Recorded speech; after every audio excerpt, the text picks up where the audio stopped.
Hi, welcome to our first of our presentations about enzymes. We're going to consider structure and function.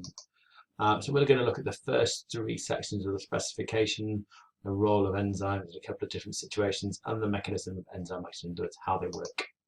So let's focus on what actually an enzyme is. As you should remember from GCSE, enzymes are biological catalysts. They are substances that speed up the rate of a reaction without getting used up themselves. That's exactly the definition of a catalyst. They're biological because they are things that come from something that is alive, but they are not alive themselves. So they're not living organisms. You can't kill them. You might be able to denature them. We'll talk more about that later on or another time. But they are not actually a living thing. They're just something that's produced by a living thing.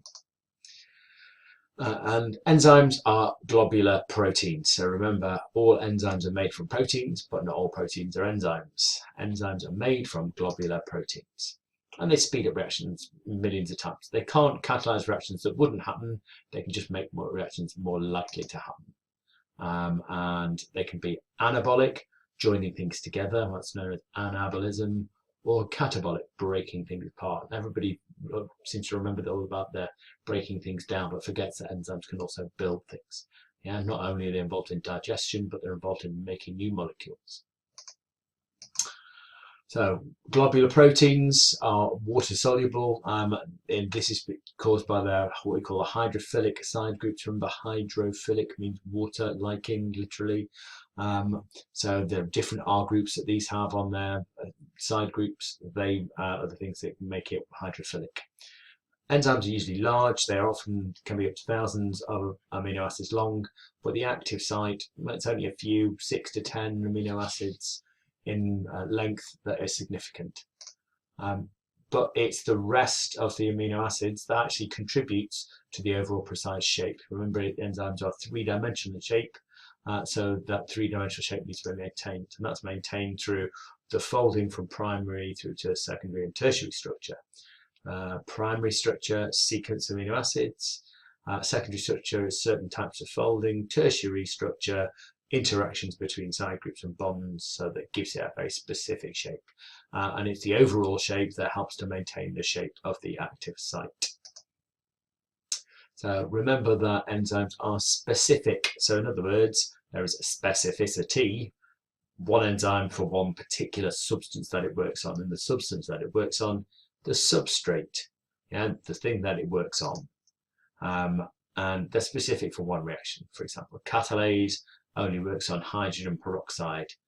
It's made in most cells in all living things, so everything contains catalase, H2O2, but it needs to be broken down to H2O and O2, water and oxygen, and it does so in all cells. It's found in liver and apples and everything, and you often meet this in common practicals. And there are lots of other enzymes. Anything that ends in ASE, it's a safe bet, it's an enzyme usually. So lipases break down lipids into fatty acids and glycerol. Some other common enzymes, lactase works on lactose. If you're lactose intolerant, you don't have that. Catalase, we just mentioned. Ooh, that's a big one. Ribulose bisphosphate carboxylase, but commonly called Ribisco, found in photosynthesis. You'll meet that next year. ATPase, something that breaks ATP into ADP, involved in respiration processes. Glycogen synthetase joins glucose to make glycogen. But notice the names are all end in A's. So if you're not sure about the name of an enzyme, think about what the product is or what's being worked on, cut the end off, add A's at the end. You're 9 times out of 10 likely to be correct. Okay, where do enzymes occur? Well, we can think about them as both being intracellular and extracellular, working either within the cell that they are made in or outside the cell that they are made in. An example of an intracellular enzymes, DNA polymerase and DNA ligase involved in the process of DNA replication. They're made in the cell and used in the same cell. They might be held on membranes within the cell. For example, ATPase is held on the mitochondrial membranes. That's held within cells, and it's an essential part of respiration. Digestion enzymes are extracellular. They're made in a digestive cell, but then secreted out of that cell so that they can work on substances outside of the cell. So the pepsin and amylase and lots of other digestive enzymes can produced in cells, for example, in the pancreas or the salivary glands, but then they will act elsewhere. They act outside in the actual digestive tract to break down molecules into even smaller ones so that they can be digested and absorbed. Remember, digestion is all about absorption. Things have got to be broken up into small enough molecules so that they can go through holes in the digestive system wall.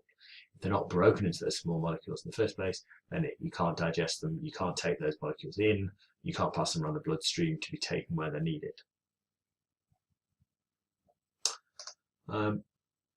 We've mentioned us as heterotrophic organisms that make enzymes intracellularly and release them extracellularly. With just going to divert slightly to think about saprophytes, things which feed on dead and decomposing matter, molds and fungi, for example. They don't have a digestive system, so they release their extracellular enzymes and onto the food that they're about to digest, wait for it to be digested, and then absorb the substances. So whilst it's an ostensibly similar process, it's not happening within their bodies, it's happening outside their bodies, and then they absorb the substances. So they're excreting, they are certainly secreting, giving out the extracellular enzyme outside of their body, and then absorbing the soluble digestive products as they take them into their bodies. So that's happening sort of, they're giving things out and taking things back in. Remember, all those things will be movement processes. Think about what might cause that movement to take place. Second example, this time this is intracellular again. We're thinking about lysosomal enzymes. We think about phagocytosis. Remember phagocytosis, where things are being engulfed. You get the phagosome being produced, i.e. a vesicle with which the forms around the thing that's being digested. The lysosomes will then release their enzymes and then digest and break down whatever it's acting on. For example, the bacterium. Yeah, that's phagocytosis, one of our sort of exoendocytotic processes. So think about all of the potential places where enzymes could be made and used. Virtually every biochemical process uses enzymes in some way, shape or form. Okay, we're going to stop there on this short section of the video, and we're going to pick up again with a probably even shorter section where we think about enzyme function. See you shortly. Bye-bye.